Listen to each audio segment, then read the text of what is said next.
নমস্কার বন্ধুরা, আমাদের ইউটিউব চ্যানেলে আপনাদেরকে স্বাগত জানাই। আজকে একটা খুব ইউনিক নিরামিষ রান্না আপনাদের সাথে শেয়ার করতে চলেছি। রান্নাটির নাম হলো পাঁপড়ের ডালনা। আপনারা অনেক রকমের ডালনা খেয়েছেন, এটা একটু অন্যরকম, আপনারা ট্রাই করে দেখতে পারেন।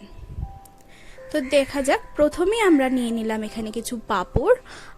আমরা এখানে প্লেন পাঁপড় নিয়েছি, আপনারা চাইলে মশলা পাঁপড়ও নিতে পারেন। একটু মোটা ধরনের পাঁপড় নিয়েছি কারণ রান্না করতে আপনাদের সুবিধা হবে, ভেঙে যাবে না। তো পাঁপড়গুলোকে 4 টুকরো করে ভেঙে নিয়েছি, দেখতেই পাচ্ছেন খোলা হাতে আমরা এখানে ভেঙে নিচ্ছি।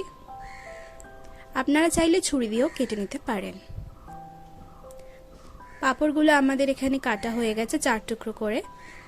এরপর একটি পাত্রে কিছু টমেটো কুচি এবং আদা কুচি নিয়ে নিয়েছি। এইগুলো আমরা এবার মিক্সার গ্রাইন্ডারে একের পর এক ঢেলে নেব। এবার একটা মিক্সার গ্রাইন্ডারে আদা কুচি এবং টমেটো কুচি নিয়ে নিয়েছি। এবার ভালো করে একটা পেস্ট বানিয়ে নিয়েছি, জল দেওয়ার কোনো দরকার নেই। এবার একটা কড়াই নিয়েছি এবং সেই কড়াইয়ে কিছুটা তেল গরম করে নিয়েছি। আমরা এখানে সর্ষের তেল দিয়েছি। ফ্লেমটা এখানে লোতে রেখেছি কারণ পাঁপড়গুলো না হলে পুড়ে যেতে পারে। একের পর এক পাঁপড়গুলো আমরা এবার ভেজে নিতে চলেছি। দেখতেই পাচ্ছেন পাঁপড়গুলো কিরকম ফুলছে। এরকম ভাবে একের পর এক পাঁপড়গুলো আমরা ভেজে নেব। এরপর একটি পাত্রে সমস্ত পাঁপড়গুলো ভেজে তুলে রেখেছি।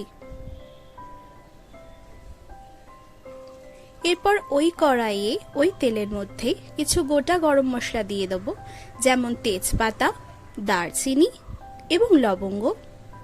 আপনার এখানে এলাচও দিতে পারেন। ভালো করে একটু নাড়িয়ে নেব। এরপর ওই যে মিক্সার গ্রাইন্ডারে পেস্টটা বানিয়েছিলাম সেই পেস্টটা একে একে দিয়ে দেব। তাড়াহুড়ো করার কোনো দরকার নেই, অল্প অল্প করে পেস্টটা দেবেন এবং নাড়তে থাকবেন, না হলে কিন্তু পুড়ে যেতে পারে। দেখতেই পাচ্ছেন আমরা কি সুন্দর নেড়ে নিয়েছি। এরপর একটু হলুদ গুঁড়ো, লঙ্কার গুঁড়ো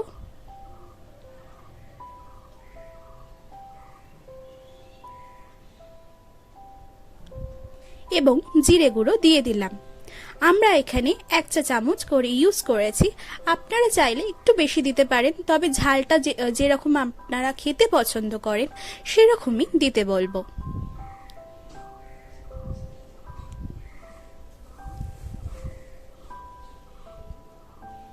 ভালো করে এবার নাড়িয়ে নেবেন।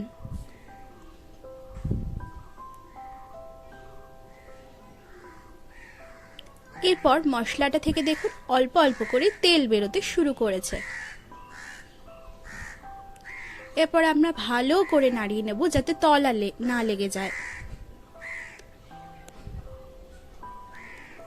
এরপর ওই মশলাতেই একটু লবণ দিয়ে দিলাম, আপনারা আপনাদের প্রয়োজন মতো দেবেন, এবং চিনিও দিয়ে দিলাম।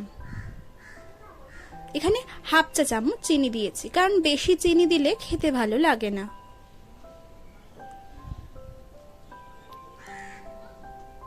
এবার ভালো করে নাড়তে থাকবো।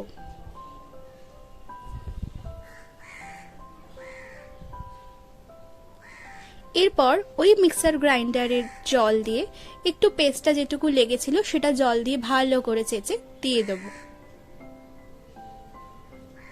আর ভালো করে মিশ্রণটা নাড়তে থাকবো। এরপর আরো 1 বাটি জল দিয়ে দিলাম।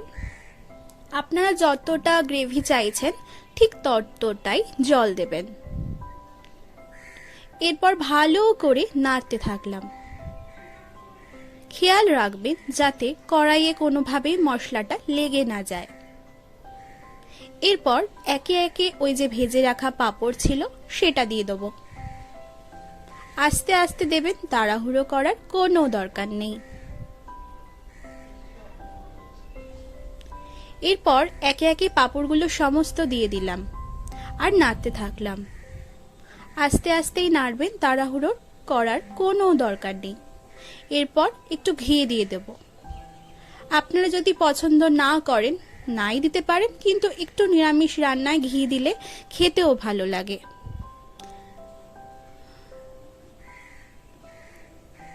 কালারটা দেখুন খুব সুন্দর এসছে। আবারও একটু ঘি দিয়ে দিলাম।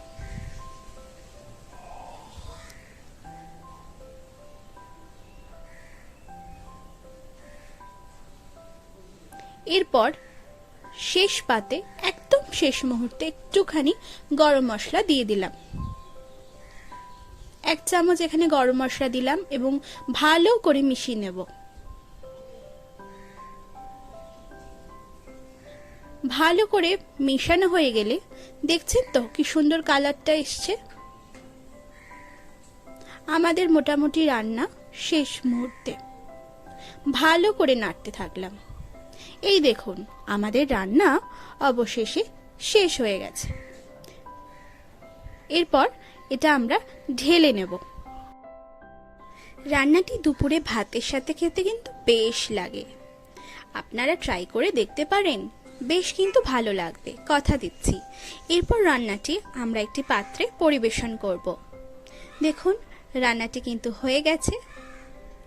যদি এই রান্নাটি আপনাদের ভালো লাগে অবশ্যই লাইক, শেয়ার এবং সাবস্ক্রাইব করবেন চ্যানেলটি।